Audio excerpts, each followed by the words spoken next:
So scientific notation we want to understand, and we have this example where we measure the first unit in meter और बाकी फिर हमने उसने conversion किया, and we know कि इसकी जो significant value है, यदि मैं first को लेता हूँ तो significant figures are 4, तो वो सब में ही 4 हैं. ये होता है, ये हमने सीखा ही अभी तक. और क्यों है? ओके, सो मैं इन सब नंबर्स को हम वर्टिकली लिख लेते हैं. 4.700 मीटर, 470.0 सेंटीमीटर, या बोलूँ 4700 mm, या बोले 0.004700 किलोमीटर.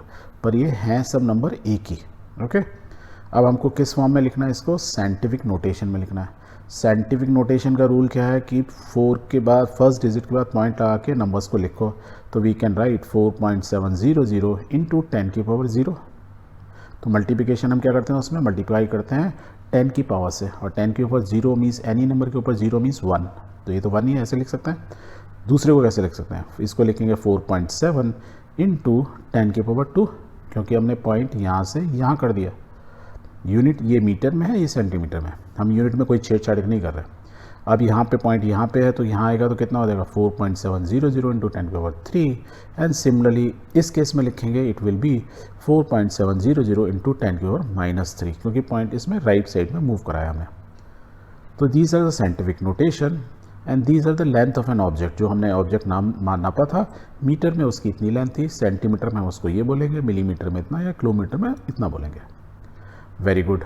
तो सिग्निफिकेंट फिगर्स कैसे पता लगाते हैं? हमने जो भी 10 के मल्टीप्लिकेशन है उनको भूल जाते हैं, बस हम शुरू की चीज़ों को काउंट करते हैं.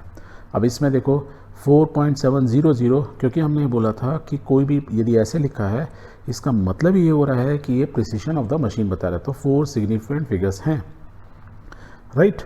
तो क्योंकि measuring instrument up to 3 digit after decimal बता रहा है, तो टोटल सिग्निफिकेंट फिगर कितनी होगी? 4. इसमें भी 4, इसमें भी 4, और इसमें भी 4. अब ये नहीं लिख सकते इसको 4.7 इंटू 10 की पावर 0, नहीं, क्योंकि मेजरिंग इंस्ट्रूमेंट मेरा अप टू, क्योंकि जो फर्स्ट चीज़ को जो मैंने मेज़र किया उस इंस्ट्रूमेंट को, उसके जो प्रिसीजन था अप टू 3rd डेसिमल, मतलब 3rd place of, up to 3rd place after decimal था. बाकी तो कन्वर्जन है. Okay, so the order of magnitude, एक और वर्ड यूज़ होता है इसमें. यदि पूछें ये जो साइंटिफिक नोटेशन दिया है, इनकी ऑर्डर ऑफ मैग्नीट्यूड बताओ, तो ऑर्डर मीन्स 10 की जो पावर होती है, दैट इज कॉल्ड ऑर्डर. तो फर्स्ट केस में ऑर्डर ऑफ मैग्नीट्यूड इज 0, इसमें 10 की पावर 2 है, the order is 2, order is 3, and order is how much? -3. तो इस तरह ऑर्डर ऑफ मैग्नीट्यूड भी हमको मालूम चल जाता है जब हम साइंटिफिक नोटेशन फॉर्म में किसी नंबर को लिखते हैं. एग्जाम्पल ले लेते हैं, जैसे द डायमीटर ऑफ अर्थ कितना होता है? 1.28 इंटू 10 की पावर 7 मीटर. तो ऑर्डर यदि कोई पूछेगा तो ऑर्डर क्या हुआ? 7. सेम वे में यदि डायमीटर ऑफ हाइड्रोजन एटम बोलेंगे 1.06 इंटू 10 की पावर -10, तो ऑर्डर हुआ 10 की पावर -10 है, तो -10.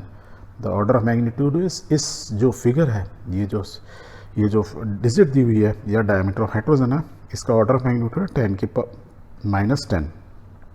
ठीक है, ओके.